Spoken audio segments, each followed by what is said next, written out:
सारे भाइयों ने सब ने हाथ जोड़कर राम राम है, सत श्री अकाल, जय जवान जय किसान। किसान भाइयों, एक समझौता होने जा रहा है लगभग 15 देशों के बीच में, और उन 15 देशों में भारत भी शामिल है। और जो ये समझौता होगा ये अमेरिका के नेतृत्व में होने जा रहा है। और इस समझौते में अमेरिका के अलावा Bharat, Australia, New Zealand, Brunei, south Korea, Japan, Thailand, Vietnam समेत लगभग 15 देश शामिल होंगे।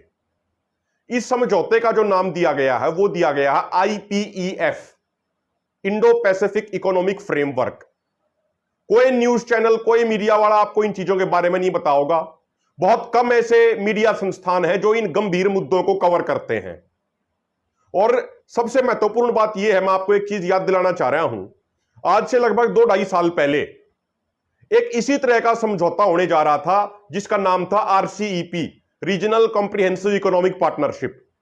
वो जो समझौता होने जा रहा था वो चाइना के नेतृत्व में होने जा रहा था। चाइना उसमें मेन महत्वपूर्ण भूमिका में था और उस समझौते से सबसे ज्यादा फायदा चाइना को होना था। उस समझौते की बातचीत में भी पहले भारत शामिल हुआ था, लेकिन बहुत सारे किसान संगठनों ने, किसानों ने, बहुत सारे लोगों ने उस RCEP समझौते का विरोध किया था और भारत सरकार को मजबूर होना पड़ा था। और भारत सरकार RCEP की चर्चा से, RCEP की बातचीत से पीछे हट गई थी और भारत के किसान उस समय बच गए थे। अब उसी तरह का एक खतरनाक समझौता अमेरिका के नेतृत्व में होने जा रहा है। और एक्सपर्ट्स का यह कहना है कि नवंबर 2023 में जब एशिया पैसिफिक कॉर्पोरेशन ग्रुप की बैठक होगी उसमें इस समझौते के पहले चरण पर हस्ताक्षर हो सकते हैं, इंडो पैसिफिक इकोनॉमिक फ्रेमवर्क। और सबसे महत्वपूर्ण बात यह है कि जो इसके मेंबर देश होंगे, एक्सपर्ट्स का यह कहना है कि उनको एक सिग्नेचर कराए गए हैं पहले ही उनसे कागज पे कि IPEF के बारे में जो चर्चा होगी, जो चर्चा हो रही है, उस चर्चा के बारे में पब्लिक नहीं करना। यह एक ऐसा समझौता होगा जो भारत के करोड़ों किसानों की जिंदगी और उनके भविष्य से जुड़ा हुआ है, लेकिन अब तक इसके ऊपर बहुत कम बातचीत, इसके बारे में बहुत कम जानकारी बाहर आ रही है। भारत की संसद में भी इसके ऊपर कोई डिस्कशन नहीं हुआ है। और सबसे महत्वपूर्ण बात, इसकी जो एक पहली मिनिस्ट्रियल बैठक हुई वो लॉस एंजलिस में हुई थी अमेरिका के। उसके बाद कई दौर की बैठक हो चुकी है। नई दिल्ली में भी बैठक हुई, ब्रिस्बेन में भी बैठक हुई, सिंगापुर में भी बैठक हुई, अलग अलग बैठकें चल रही हैं, लेकिन इसके बारे में बहुत कम जानकारी बाहर निकल के आ रही है। इसके बारे में जानकारी बाहर नहीं निकलने दी जा रही। और इसी तरीके से ये फेसबुक जैसे प्लेटफॉर्म है, मैं आपको बीच में ये भी बात बता दूं, ये भी इस तरीके की बहुत कम बातें जनता तक पहुंचने देते हैं, चाहे फेसबुक हो, यूट्यूब हो, क्योंकि ये प्लेटफॉर्म अल्टीमेटली उन्हीं लोगों द्वारा चलाए जा रहे हैं जो कॉर्पोरेट घराने ऐसे समझौतों के माध्यम से कृषि के ऊपर पूरा कब्जा करना चाहते हैं। तो हम बात कर रहे थे IPEF की। अगर IPEF की बात करें तो सबसे महत्वपूर्ण चीज साथियों यह है कि इसमें अब तक कोई जानकारी बाहर नहीं आ रही है। एक बहुत अजीब तरह की सीक्रेसी बरती जा रही है IPEF के बारे में। भाई, जब भारत के नई दिल्ली में एक बैठक हो चुकी है तो उसके बारे में जानकारी पब्लिक क्यों नहीं की जा रही? लोकतंत्र को तो लोकतंत्र की आत्मा कहा जाता है संसद, लेकिन संसद में भी चर्चा नहीं हो रही। और सबसे महत्वपूर्ण जो बात है, इस IPEF समझौते में 4 प्रस्तावित पिलर हैं। Trade pillar, supply chain pillar, clean economy का पिलर और फेयर इकोनॉमी का पिलर। पहले तो यह बातें निकल के आ रही थी कि भारत ट्रेड पिलर की चर्चाओं में शामिल नहीं होगा और भारत को विशेष छूट दी गई है। लेकिन जो रीसेंट रिपोर्ट्स निकल के आई है, उन रीसेंट रिपोर्ट्स के अनुसार भारत ट्रेड पिलर की चर्चा में भी शामिल होने जा रहा है, क्योंकि अमेरिका का बहुत ज्यादा दबाव है भारत के ऊपर कि भारत ट्रेड पिलर की चर्चाओं में भी शामिल हो। IPEF में होगा क्या बेसिकली? पहले हमने आपको कई वीडियोस में FTAs के बारे में बताया, फ्री ट्रेड एग्रीमेंटों के बारे में बताया। फ्री ट्रेड एग्रीमेंट में तो बेसिकली क्या होता था कि जिन देशों के बीच में फ्री ट्रेड एग्रीमेंट होता था वो एक दूसरे पर दबाव डालते थे कि भाई जो इंपोर्ट ड्यूटी है, जो आयात शुल्क है, वो कम कर दिया जाए। जैसे अभी अगर आप रिसेंट भारत के जो प्रधानमंत्री हैं मोदी जी, उनके अमेरिका दौरे की आप अगर बात करो तो उनके दौरे पे भी एक ऐसे ही इंपोर्ट ड्यूटी कम करने का फैसला लिया गया। अगर आपने ध्यान से खबरें पढ़ी हो, वैसे मीडिया के बड़े तबके ने तो उन खबरों को इस लायक ही नहीं समझा कि वो बताई जाए, वैसे वो खबरें करोड़ों किसानों की जिंदगी से जुड़ी हुई है। प्राइम मिनिस्टर मोदी के दौरे पे यह फैसला हुआ कि जो अमेरिका का एप्पल है उसके ऊपर जो भारत में इंपोर्ट ड्यूटी लगाई जाती थी वो 20% कम कर दी गई। जो अखरोट है, वॉलनट है, उनके ऊपर भी इंपोर्ट ड्यूटी है वो 20% कम कर दी गई।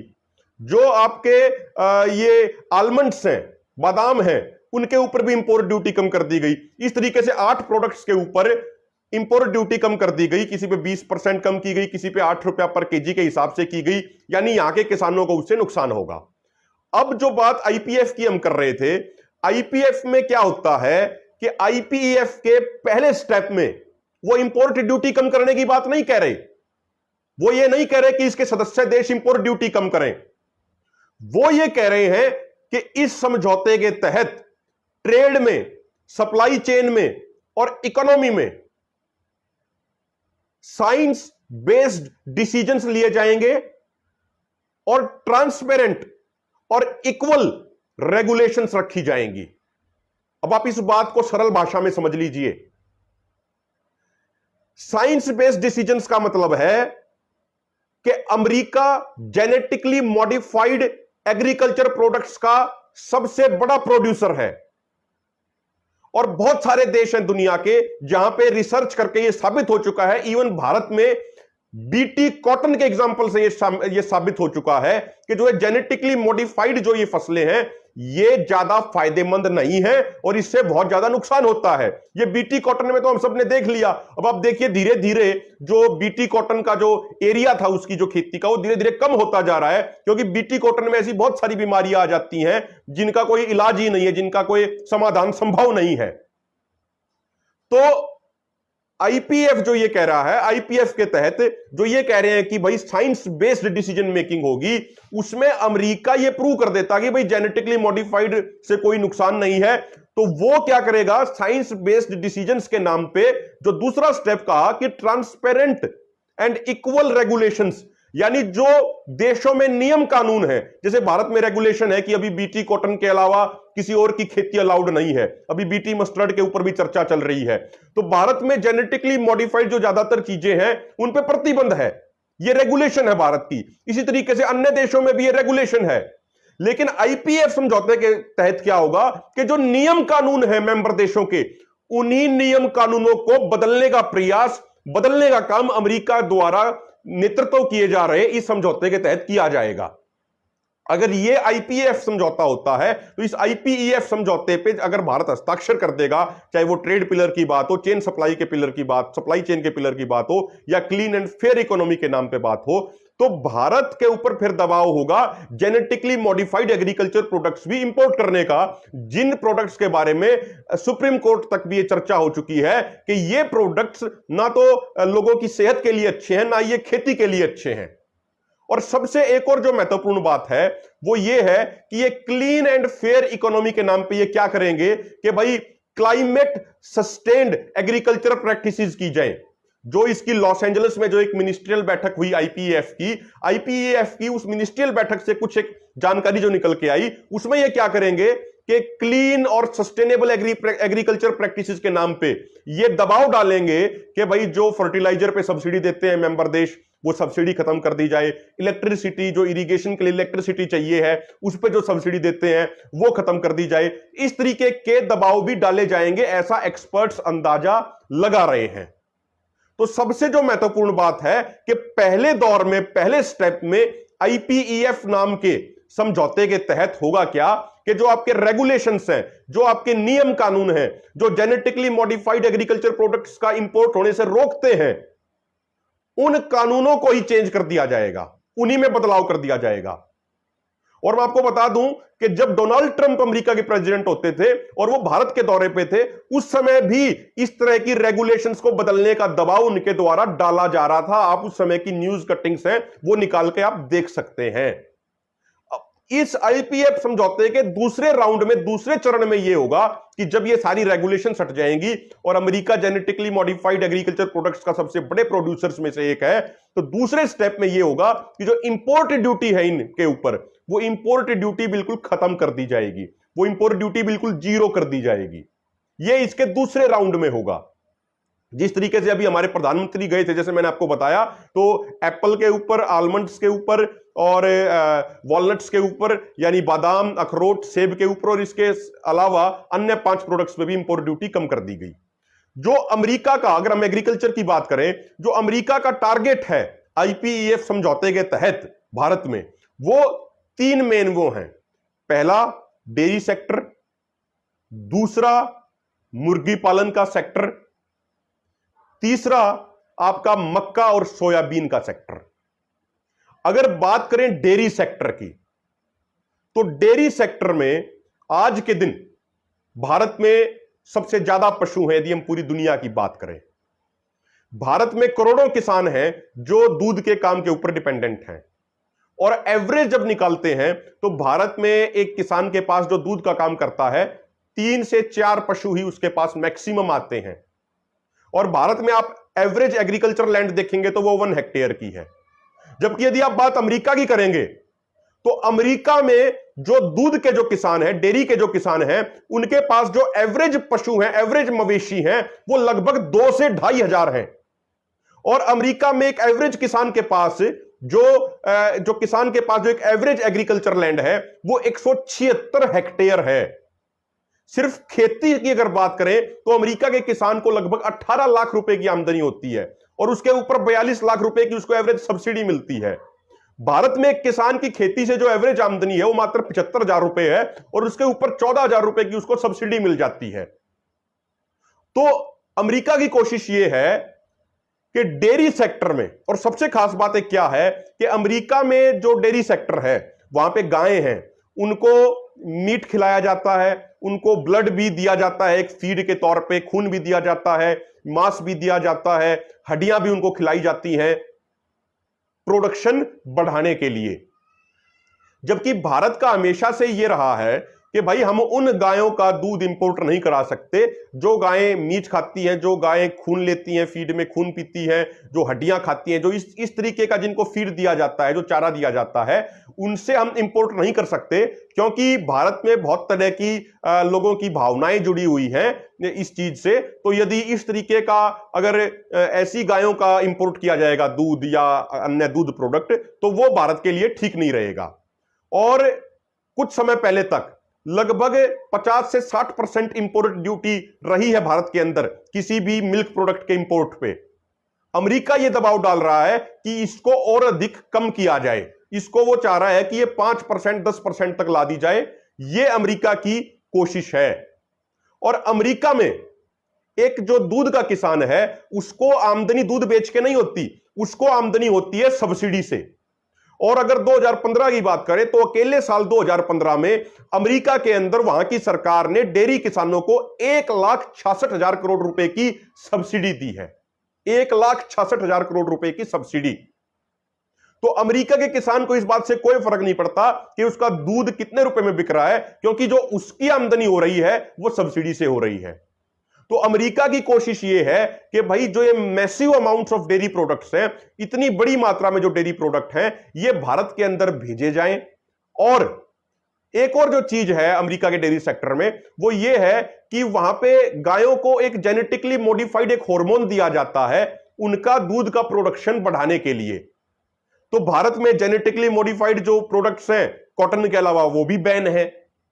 तो अमेरिका ये चाह रहा है आईपीएफ के तहत पहले जो रेगुलेशंस हैं वो साइंस बेस्ड डिसीजन मेकिंग के नाम पे उन रेगुलेशंस को बदला जाए, ये उनकी पहली कोशिश है। दूसरा जो उनका प्रयास है, दूसरा जो उनका सेक्टर है जिसके ऊपर उनकी नजर है, वो है आपका मुर्गी पालन का सेक्टर, जो आपका हैचरी का सेक्टर है। भारत में लगभग 40 लाख लोग हैं जो इस हैचरी के बिजनेस से जुड़े हुए हैं, इसके माध्यम से जिनको रोजगार मिल रहा है। अमेरिका में बड़े पैमाने पे बहुत बड़ी बड़ी हैचरीज हैं। और अमेरिका में अगर आप देखेंगे, अमेरिका ये चाहता है कि जो फ्रोजन लेग्स हैं मुर्गियों की, वो भारत में एक्सपोर्ट करी जाए। अमेरिका का टारगेट यह है कि जो बड़ी मात्रा में वहां पे महीनों महीनों तक जो मुर्गियों की टांगे हैं जिनको वो फ्रीजर में रख देते हैं, उनको इंडिया के अंदर एक्सपोर्ट करना उनका टारगेट है। लेकिन वहां पे एक सबसे बड़ी एक और बात क्या आती है उस एक्सपोर्ट में, कि पहली बात तो यह कि भारत ने लगभग 100% इंपोर्ट ड्यूटी उस प्रोडक्ट पे, मुर्गी से संबंधित प्रोडक्ट्स पे लगा रखी है। और भारत खुद तीसरे नंबर का मुर्गी पालन में का देश है पूरी दुनिया में। तीसरे नंबर पे सबसे ज्यादा मुर्गी पालन किया जाता है। अंडों के मामले में भारत दुनिया में चौथे नंबर का देश है। तो अमेरिका का प्रयास यह है कि भाई ये जो फ्रोजन लेग्स हैं वो भारत भेजी जाए।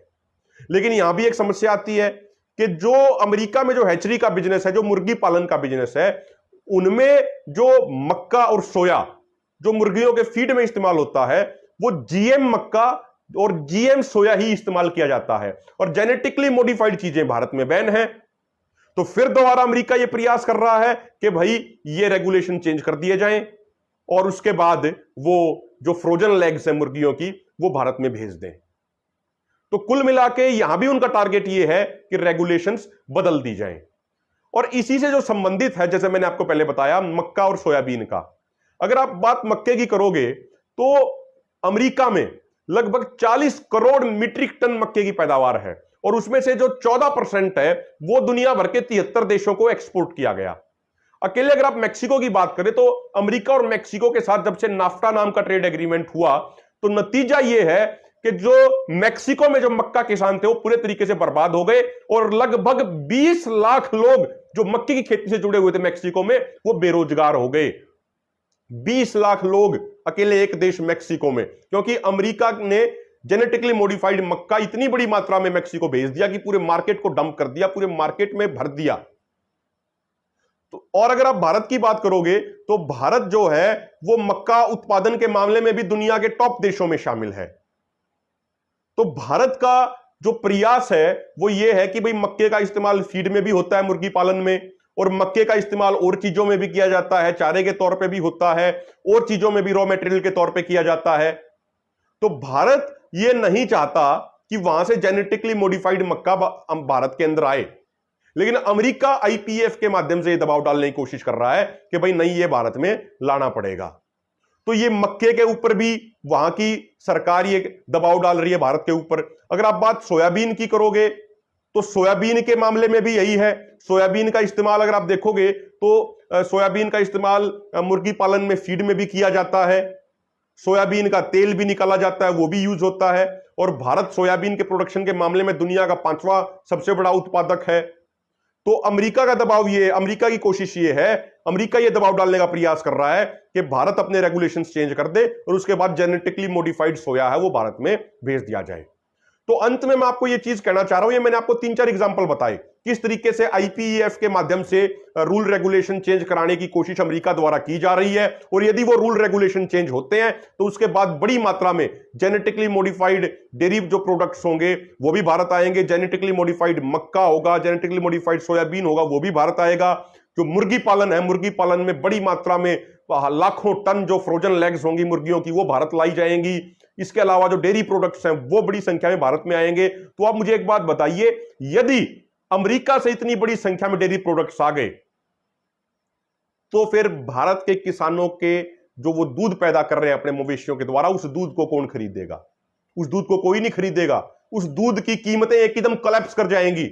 जो अमेरिका ने कनाडा के साथ फ्री ट्रेड एग्रीमेंट किया, अमेरिका ने मैक्सिको के साथ फ्री ट्रेड एग्रीमेंट किया, अमेरिका ने केनिया, अन्य देशों के साथ, चाइना के साथ और देशों के साथ जो फ्री ट्रेड एग्रीमेंट किया, उसका नतीजा क्या रहा? जिन विषयों पे ट्रेड एग्रीमेंट हुआ, जिन प्रोडक्ट्स के मुद्दों पे ट्रेड एग्रीमेंट हुआ, उन प्रोडक्ट्स को इतनी बड़ी अमाउंट में अमेरिका ने उन देशों में भेज दिया कि उन प्रोडक्ट्स की वहां पे लोकली जो कीमत थी उन लोकल प्रोडक्ट्स की उन देशों में, वो बिल्कुल कोलैप्स कर गई, वो बिल्कुल जीरो हो गई, वो खत्म हो गई। तो अमेरिका का टारगेट एग्रीकल्चर जो हमारा सेक्टर है भारत का वो है, क्योंकि अमेरिका इस बात को जानता है कि जब कोरोना आया था, जब पूरे देश की अर्थव्यवस्था 28% श्रिंक कर गई थी, तो उस समय भारत में कृषि क्षेत्र एकमात्र ऐसा क्षेत्र था जो 3.6% की दर से ग्रो कर रहा था। 2010 में। और अमेरिका की यह कोशिश कोई नई नहीं है। 2010 में उनके जो ट्रेड रिप्रेजेंटेटिव थे अमेरिका के, रॉल क्रिकी, उन्होंने भी ये अमेरिका के सांसदों के सामने कहा था कि वो इस बात से असामान्य तौर पे बहुत नाराज और बहुत नाखुश हैं कि भारत अमेरिका की कंपनियों के लिए अपना एग्रीकल्चर सेक्टर नहीं खोल रहा है। तो अमेरिका की जो नजर हमारे देश के एग्रीकल्चर सेक्टर पे है वो 2010 से भी पहले से है। तो आपको इस बात को समझना पड़ेगा कि यदि वहां से जो डेयरी प्रोडक्ट्स आए इस समझौते के तहत, तो हमारे यहां का जो डेयरी सेक्टर है वो बर्बाद हो जाएगा। यहां के जो डेयरी किसान हैं, यहां के जो 3-3, 4-4 पशु लेके दूध का काम करने वाले किसान हैं, वो खत्म हो जाएंगे। हमारे यहाँ पे जो मुर्गी पालन से जुड़े हुए लगभग 40 लाख लोग हैं, बड़ी बड़ी हैचरीज हैं, वहां पे सैकड़ों लोगों को रोजगार मिलता है, वो पूरे तरीके से खत्म हो जाएगा। जो वहां पे फीड के लिए मक्का और सोयाबीन चाहिए, मक्का और सोयाबीन के किसान पूरे तरीके से बर्बाद हो जाएंगे यदि आईपीईएफ के तहत भारत हस्ताक्षर करता है और वहां से जेनेटिकली मॉडिफाइड प्रोडक्ट्स की अनुमति देगा। तो सबसे महत्वपूर्ण जो अब जो स्टेप उठाने की जरूरत है वो ये है कि आप इस नाम को ध्यान से सुनिए, IPEF, Indo Pacific economic framework, जिसके बारे में ना तो भारत के संसद में चर्चा हो रही है, जिसके बारे में ना भारत की सरकार कुछ आम लोगों को, आम किसानों को बता रही है, जिन किसानों का जिंदगी, जिन किसानों का भविष्य इससे जुड़ा हुआ है। आप लोगों को सोशल मीडिया पे इस विषय के बारे में चर्चा शुरू करनी पड़ेगी। हमारी आवाज को तो सरकार हर तरीके से दबाने का प्रयास कर रही है। जो ये फेसबुक नाम के जो जिस तरह के जो प्लेटफॉर्म है, जो अपने आप को ये कहते हैं कि वो अभिव्यक्ति की बात रखने की स्वतंत्रता देते हैं, इन प्लेटफॉर्म्स ने भी हमारे जैसे लोगों की तो फेसबुक पेजों की रीच बिल्कुल जीरो कर रखी है। तो हमारी बात को तो ये आगे बढ़ने नहीं देंगे, हमारी बात को तो आगे जाने नहीं देंगे। लेकिन हम लगातार अन्य माध्यमों से, पंचायतों के माध्यम से इन मुद्दों को उठाएंगे, जितने भी साथियों तक ये बात पहुंचे। आईपीईएफ के बारे में खुद रिसर्च कीजिए, ये सवाल पूछिए सरकार से, सोशल मीडिया पे इस बात को उठाइए कि भाई आईपीईएफ के बारे में भारत सरकार क्या चर्चा कर रही है अमेरिका और अन्य देशों के साथ। उस चर्चा को पूरे देश के सामने पहले लाया जाए, उस चर्चा को भारत के सभी किसान संगठनों के सामने लाया जाए और सबको भरोसे में लेकर ही कोई कदम उठाया जाए यदि भारत सरकार आईपीईएफ पे हस्ताक्षर करना चाहती है तो। और मैं तो आपसे यह निवेदन करूंगा, जिस तरीके से 2-2.5 साल पहले लोग जागरूक हुए थे और आरसीईपी का बड़े पैमाने पर विरोध हुआ था, तो इसी तरीके से आईपीईएफ के बारे में भी चर्चा शुरू कर दीजिए। हमारे पास ज्यादा समय नहीं है, क्योंकि एक्सपर्ट्स का कहना है कि नवंबर 2023 में जब एशिया पैसिफिक ग्रुप की बैठक होगी, उस बैठक में आईपीईएफ के पहले राउंड की चर्चाओं के ऊपर हस्ताक्षर हो सकते हैं। और कुछ समय पहले तक जो भारत सरकार ये कह रही थी कि वो ट्रेड पिलर की चर्चाओं में शामिल नहीं होगी, तो अब बहुत सारी खबरें ये भी आ रही हैं कि भारत सरकार supply chain, clean and fair economy के साथ साथ ट्रेड पिलर के बारे में भी चर्चा करने को तैयार है। तो आपसे हाथ जोड़ के अंत में निवेदन ये है, भाई कोशिश करना इस वीडियो को अधिक से अधिक शेयर कर दो, क्योंकि फेसबुक तो इसकी रीच लगभग जीरो कर देगा, ऑलरेडी कर चुका है।